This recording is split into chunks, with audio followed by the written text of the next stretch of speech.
Welcome, people of the World Wide Web. So it's another weekend and it's another movie review. So what have I got for you this week? It is Hypnotic, if I can get my words up. So this is a Ben Affleck film. I'm going to keep the first bit spoiler free. So if anybody hasn't seen, it basically starts off with Ben Affleck. He is recovering from a trauma of his daughter was kidnapped previously, and he's started back on a job. And he basically is tasked with helping his partner try and fool a set of bank heists by somebody who seems to have a power of hypnotic suggestion. He can kind of cause people to go stuff. And then kind of chaos, and obviously you imagine with hypnotic suggestion and stuff, it all gets a bit zany and out there. He meets a fortune teller who seems to be linked to this, and then the story kind of spirals out of the way. Now, was it hypnotic? Did it have a hypnotic effect on me? In bits. Did I like it? Yes, I did. And it took time to like it. So this was a movie I didn't really know anything about. I'd seen the trailer once and I didn't look into anything else. And that's about it. I'm going to put a spoiler review up now because... and also, if you wait for the credits, about a minute into the credits, there is a little scene which follows on for this film. So there's no after credit scene, but there is a little bit in the credits. Just FYI if you want to go see it. Otherwise, I've not given anything away. You can pause the video now and come back to this later bit. Otherwise, spoiler warning is up. Let's get going.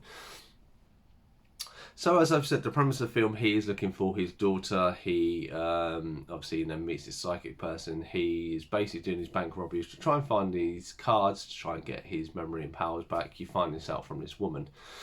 Now, for the first 40-50 minutes, I'm sitting there going, something feels off about this movie. There's little bits here and there, and like it is far-fetched of, you know, somebody having a traumatic event of going back to the job and then you realising actually that people can bend stuff with the mind, and the world twists a little bit like Inception in places where Leonardo DiCaprio and Ellen Page are, you know, there's a few little scenes like that.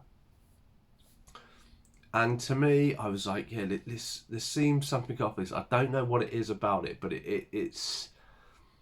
I'm watching it and I feel like it's not quite coming together completely. There's something a bit askew, and this is the thing that I've seen some reviews on IMDb and stuff, and people are a bit like, oh, it's rubbish, it's clunky. No. I believe when you actually find out what's going on, it actually makes total sense. Now, I didn't guess where the film was going, but I had a few inklings. There was one where he steps into the elevator at the psychiatrist's office. There is a pattern on the back of it, and I know this is like the second scene you see in it, and I'm like, that's a very unusual scene, a very unusual pattern to have in an elevator. He then chases the bank robber, and there's some kind of squarey tiles shape on the side of the parking lot that he chases him into.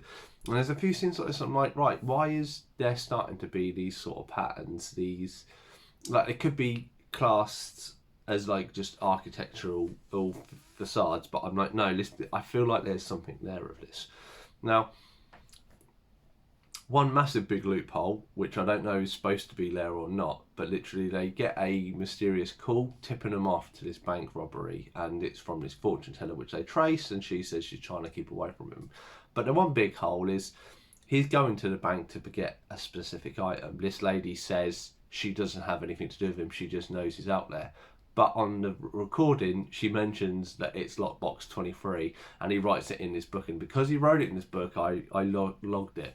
And I'm like, but how would she know what the logbook is unless she's in link with it or something isn't right? And I say, for the 40, 50, maybe even close to an hour, you are sitting there like I like William Fichtner. He does play the bad guy or the bank robber psychic person quite well. I do like Ben Affleck. The woman, she was all right.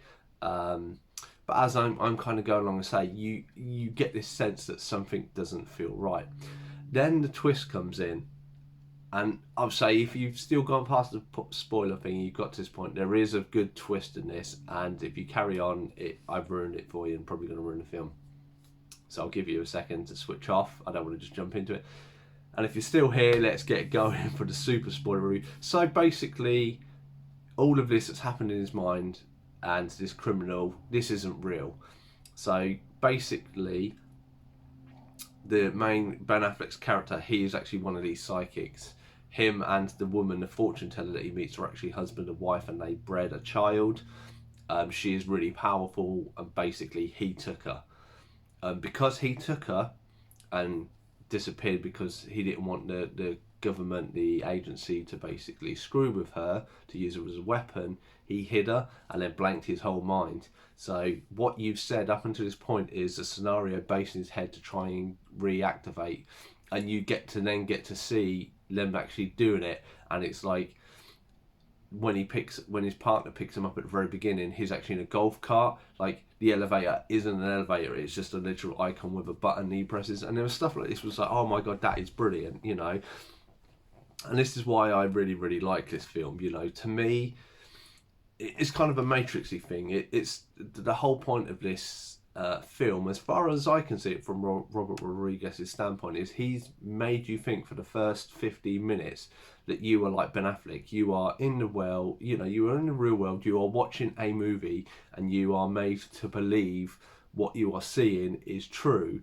And even like the bit of the world moving, a lot of, and there was a lot of people getting killed, and I was a bit like, that seems a bit aimless that they're killing all these extra people. But you know, and even I say, like, apart from the number and William Fitcher jumping off a building and disappearing, it doesn't give it away that it's unreal, you know.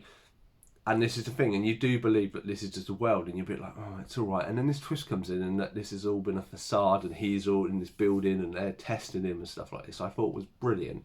And I'm saying, when you go back and think about it, you literally are given the same kind of real world experience of what he's living, which it kind of puts you in his place a little bit, which I thought was really ingenious. I don't know if it was planned that way, but that's how I interpreted it.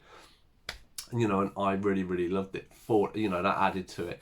So obviously it comes down to a shootout, and I say, and then the extra credit scene gives away a tip for a future film, which I'm quite interested. You know, I don't think it needs. I think it's a nice little standalone, you know, a clever, smart movie, because we don't get enough of them. I don't think it needs to go to somewhere further. It can just cap the story off there. I don't know if it will do well enough to even gratify a second one, but I think I would be intrigued in watching a second film, because I'm intrigued of where you've had the first premise of the film that he's not actually in it and he's being mind controlled, and it's kind of all set in this one little area. That then you've got the whole real world to work with. It's a lot more clever. You know, they can be a lot more clever and ingenious and work a little better with stuff. And they'd have to like be a bit. I think they'd have to be even more cleverer than what they've been in. So, my ranking of this is a 7. Out of 10. I do rate this a really good film. I say, I don't think this is for everyone, and I think there's going to be a lot of people out there who disagree with me.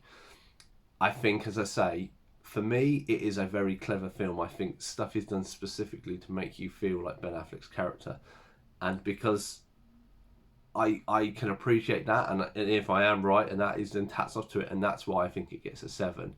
I say it's very ingenious, I say, and it's just, I say, for like 15 minutes you're sitting there going, oh, I don't know if I like this, I don't know if I like the fact that this is happening, or this is happening, and this happening, and then you feel that it's all a bloody lie, and I'm like, oh my god, you know, that's it kind of, oh my god.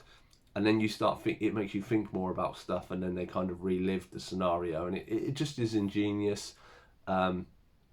Even the little very twist at the very end to open it up to another film was very clever, and I don't know where they're going for it. And saying it very much makes you think like this character's the good guy, then it's the bad guy, and are they the good guy, or are they the bad guy, and all this stuff, and it's twisted and turning. And I like films like that, you know, that make you, that take time to develop characters but make you twist your interpretation of, and especially because I've seen so many that I sometimes, to say, I picked up on the number thing and I picked up a few little bits, but I didn't get the twist, and that, hats off to me. So anyway, that has been my review of Hypnotic. Hope you enjoyed the video and the review, and I should definitely see you in the next one.